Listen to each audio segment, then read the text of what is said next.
નમસ્કાર ખેડૂત મિત્રો, હું છું કૃષિ નિષ્ણાત એસ.એમ. મકવાણા અને સ્વાગત છે તમારું કિસાન સાથી યુટ્યુબ ચેનલમાં.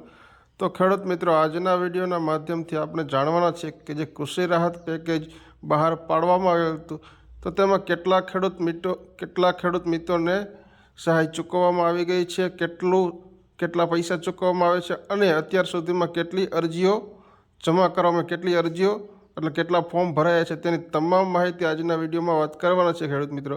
તો ખેડૂત મિત્રો, તમે હજી સુધી આપણી ચેનલમાં નવા હોય અને આપણી ચેનલને સબસ્ક્રાઈબ ન કરી હોય ખેડૂત મિત્રો, તો સૌપ્રથમ તો ચેનલને સબસ્ક્રાઈબ કરો, ત્યારબાદ બાજુમાં આપેલ બેલ આઇકોનના બટનને દબાવો, જેથી કરી ખેતી અને યોજનાને લગતી માહિતી તમારા સુધી સૌપ્રથમ પહોંચે. તો ખેડૂત મિત્રો, આપણે વાત કરીએ તો કે કમોસમી વરસાદની આફતમાં ધરતીપુત્રો સાથે રાજ્ય સરકાર છે તો કે માવઠામાં થયેલા પાક નુકસાન સામે અત્યાર સુધીમાં રાજ્યના 3.39 લાખથી વધુ ખેડૂતોના બેંક ખાતામાં ડીબીટી એટલે કે ડાયરેક્ટ બેંક ટ્રાન્સફર દ્વારા 1098 કરોડથી વધુની સહાય ચૂકવાઈ ગઈ છે ખેડૂત મિત્રો.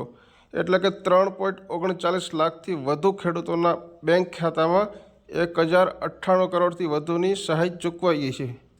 તો ખેડૂત મિત્રો, કૃષિ રાહત પેકેજ હેઠળ સહાય મેળવવા અત્યાર સુધીમાં 29.28 લાખથી વધુ અરજીઓ મળી છે.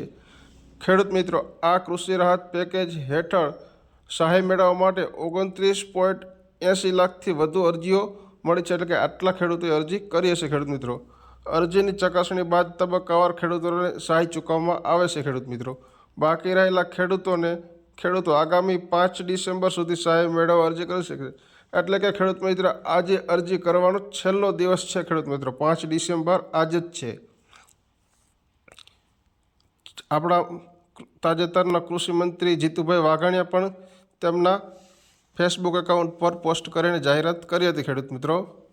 માવઠામાં થયેલા નુકસાન સામે અત્યાર સુધીમાં રાજ્યના 3.39 લાખથી વધુ ખેડૂતોના બેંક ખાતામાં રૂપિયા 1098 કરોડથી વધુની સહાય ચૂકવાઈ ગઈ છે ખેડૂત મિત્રો. 29.80 લાખથી વધુ અરજીઓ અને ખેડૂત મિત્રો મળી છે. એટલે કે કૃષિ રાહત પેકેજ હેઠળ સહાય મેળવવા 29.80 લાખથી વધુ અરજીઓ મળી છે. અરજીની ચકાસણી બાદ તબક્કાવાર ખેડૂતોને સહાય ચૂકવવામાં આવશે.